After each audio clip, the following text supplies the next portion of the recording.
How's it going, everybody? I wanted to talk to you about something that I tried out the other day. I took some, I guess you call it advice, from Dr. Jordan Peterson. And if you don't know who that guy is, he's a psychology professor in Canada. He's got a podcast. I think it's just the Dr. Jordan Peterson podcast. You can probably find those on YouTube, that sort of thing. But man, if you aren't listening to it, I highly recommend it. Rare mind in that guy. But anyway, he was talking about one of his clients, and they were doing dream interpretation. Now, I know that sounds kind of funky to a lot of people, but I guess what his take on it is that your dreams are sometimes your subconscious trying to tell you or teach you something that your conscious mind either isn't aware of or hasn't managed to get a grip on. That's not that odd of a take on those. But he was working with a client, a female client, and she's someone who can do lucid dreaming on a regular basis. And that's something I've been able to do before, but it's not regular. What that is, if you're not familiar with that term, is where you realize you're dreaming inside the dream. And once you realize you're dreaming, you can start taking more control of what's going on in the dream.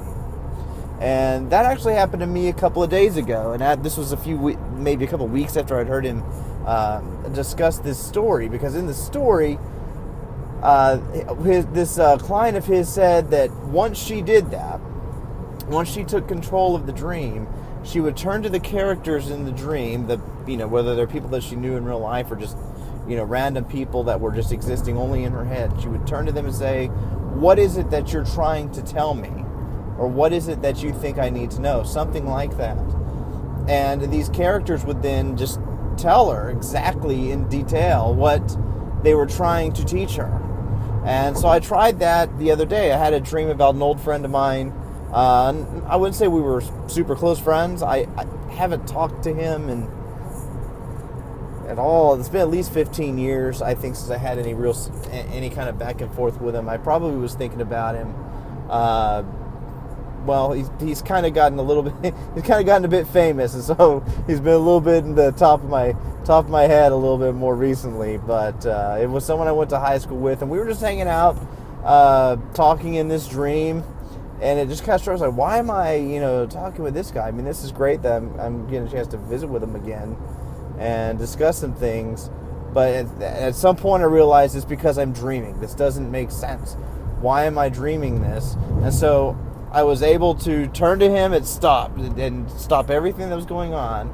I turned to him and said, "What is it that you're trying to tell me?"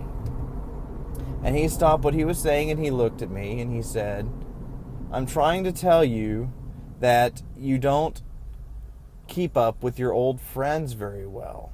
You don't do that sort of thing enough." And it's like, whoa, okay. All right then. That's pretty much where the dream ended. And I told my wife this story last night. She's like, "Yeah, you don't do that. And I think it probably would be a good thing for you to do that." She said, "And did you wake up immediately? And did you get online and send someone an email or get on Facebook and start connecting with some people that you don't interact with enough?" I said, "No." No, I didn't. But at least I know that it's a problem that... Or it seems as though, if you take everything that Dr. Peterson said as truth, I guess, if that's the way to put it, as something that you should take seriously, that it's something that my subconscious is wrestling with, and it wants my conscious mind to take up. So anyway, I thought that was interesting. Give it a try, the lucid dreaming thing. If nothing else, do give Dr. Peterson's podcast a try. Again, it's Dr. Jordan B. Peterson or Dr. Jordan Peterson. I listen to it on iTunes. I'm sure you can find it in other places. Like I said, I'm sure he's on YouTube with all that stuff. His biblical series, where he breaks down some of the mythos and the meaning behind the old Genesis and Old Testament biblical stories, is fantastic. I listened to some of those more than once because even then I don't feel like I get everything out of it, and I don't extract as much as I really possibly could. They're just ridiculously they're just fascinating from beginning to end. Anyway, that's it. Have a good one. Bye.